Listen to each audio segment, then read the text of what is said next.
Welcome back to my YouTube channel. ഇതാണ് അപ്പുവിന് പപ്പ വാങ്ങിച്ച ഒരു ടോയ്. 7 മാസമായ കൊച്ച് ഈ ടോയിനെ കൊണ്ട് എന്ത് ചെയ്യാനെന്ന് എനിക്കിതുവരെ മനസ്സിലായില്ല.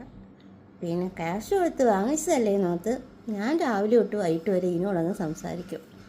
പിന്നെ എനിക്കും വേറെ കൂട്ടുകാരും ഇല്ലല്ലോ, അതുകൊണ്ട് ഇവൻ എന്നോട് സംസാരിക്കും, ഞാൻ ഇവനോട് സംസാരിക്കും. കാശ് മുതലാക്കണ്ടേ, എന്ത് ചെയ്യാനോ. അപ്പുവിൻ്റെ പപ്പയുടെ ഒരു കാര്യം, പപ്പ വലിയ വലിയ ലെവലിലാണ് ചിന്തിക്കുന്നത്. കൊച്ചിനാകെ 7 മാസമേ ഉള്ളൂ, പക്ഷെ പപ്പ 7 വയസ്സാണെന്ന് വിചാരിച്ചാണ് തോന്നുന്നത് ഇതൊക്കെ വാങ്ങിയിട്ട് വരുന്നത്. സംസാരിക്കാൻ തത്തന്ന് പറയുന്ന കൊച്ചിനെ കൊണ്ട് കൊടുത്തേക്കുന്ന ടോയിയാണ് ഇത്. പിന്നെ ഇതെന്നാ പറഞ്ഞാലും തിരിച്ചു പറയുന്നുണ്ട് കേട്ടോ. അവൻ്റെ വർക്ക് പെർഫെക്റ്റായിട്ട് ചെയ്യുന്നുണ്ട്. പിന്നെ ഒരു ഡാൻസറും കൂടിയാണ് ഇവൻ. എന്തായാലും കണ്ടപ്പോൾ എനിക്ക് ഇവനെ അങ്ങ് ഇഷ്ടപ്പെട്ടു. അങ്ങോട്ട് പറഞ്ഞ എന്തെങ്കിലും പറയുന്ന ഒരാളെങ്കിലും ഉണ്ടല്ലോ, ഇവൻ്റെ പപ്പയോ മിണ്ടത്തില്ല. എന്ത് പറഞ്ഞാലും സ്റ്റാച്ചു പോലെ അവിടെ ഇരിക്കത്തേ ഉള്ളു. പിന്നെ ഇങ്ങനെ വീട്ടിലൊരാൾ വന്ന് നന്നായി, ഒരു കൂട്ടായല്ലോ. അതുകൊണ്ട് ഇവന് ഞാനൊരു പേര് കൊണ്ടിട്ട്, ഇവൻ്റെ പേരാണ് കിട്ടു. ഇവനെ നമ്മൾ കിട്ടു എന്നാണ് വിളിക്കുന്നത്.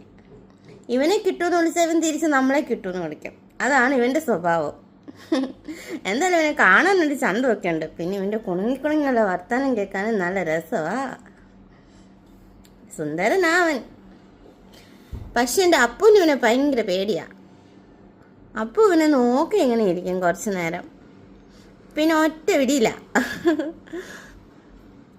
പക്ഷെ അവൻ്റെ ഉണ്ട കണ്ണും ചോമള ചുണ്ടും പച്ച ഉടുപ്പും എല്ലാം കൊള്ളാം.